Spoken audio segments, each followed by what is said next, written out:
বিষ্ণুনবীর কিন্তু টাকা পয়সা ছিল না জানেন, ছাগল চড়াতো। কাউবয় কাউবয় মা মিন নাবিয়্যিন। মানুষের একটা খাসলাত আছে, বেকায়দা। সেই বেকায়দা হলো তার ভালো পথে ডাকলে সে উল্টো বসে। এই জন্য দুনিয়ার আকসার নবীদেরকে আল্লাহ পাক নবুয়ত পাওয়ার আগে ছাগলের রাখালগিরি করাইছেন। কেন?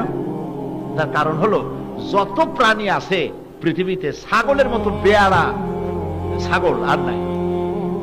কিরকম? পরে দেখবেন ও রোদ্রের মধ্যে ছিল, ওরে রোদ থেকে আপনি ছায়া আনতে চান, বৃষ্টিতে ভিজতেছে, ওরে আপনি যেখানে বৃষ্টি পড়ে না সেই জায়গায় আনতে চান, গলা ধরে টানবেন, দড়ি দিয়ে টানবেন, কান ধরে টানবেন, দুইটা ঠ্যাং সামনে এই রকমের বাঁধাবে, সে ওর বাপের কিরা কল্লা সেরবে তো সামনে যাবে না। ওরে আপনি নিরাপদে আনতে চান, সে দৌড়াবে এদিকে, ওদিকে যাবেন সে যাবে সেই দিক, আপনি যাবেন সামনে সে যাবে পিছনে। এই জন্য ছাগল পালা খুব ধৈর্যের দরকার।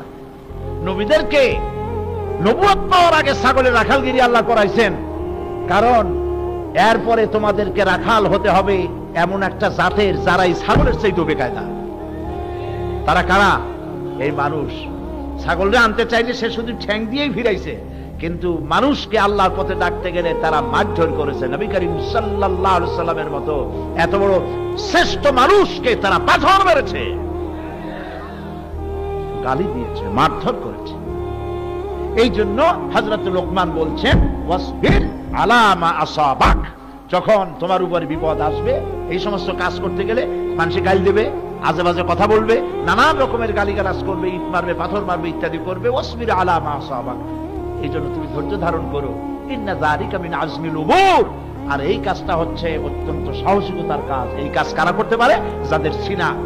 যাদের সিনা শক্ত, মজবুত, যারা নাকি ডিভোটেড, কমিটেড আল্লাহর দ্বীনকে জমিনে প্রতিষ্ঠার জন্য, আল্লাহর হুকুমকে, নবীর ইতাআতকে প্রতিষ্ঠার জন্য যারা জীবন দিতে প্রস্তুত, এই সব কাজ তাদের জন্য।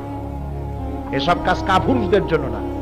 মিষ্টি, হালুয়া, রুটি, হাদিয়া, তোহফার পাগল যারা, এই সব কাজ তারা করতে পারে না, এই সব কথাও তারা বলতে পারে না। এই জন্য শাইখুল হাদিসের মতো লোকের দরকার। পুলিশ মারছে এই ধরনের মিথ্যা কথা বলে জেলখানায় পাঠাইছে, উনি জালিমের সাথে জেলের থেকে বেরোবার জন্য আপোষ করেন নাই, জেলের মধ্যেই ছিলেন। এরকম হইতে হবে সাহস। আমি যা বলেছি কোরআন হাদিস জেনে বুঝে যা বলেছি, হক বলেছি। সুতরাং আমি আমার স্থান থেকে, আমার বক্তব্য থেকে আমি সরে যাব না। আমার জীবন যেতে পারে, আমি আদর্শচ্যুত হব না। ইন্না যালিকা মিন আজমিল উমুর।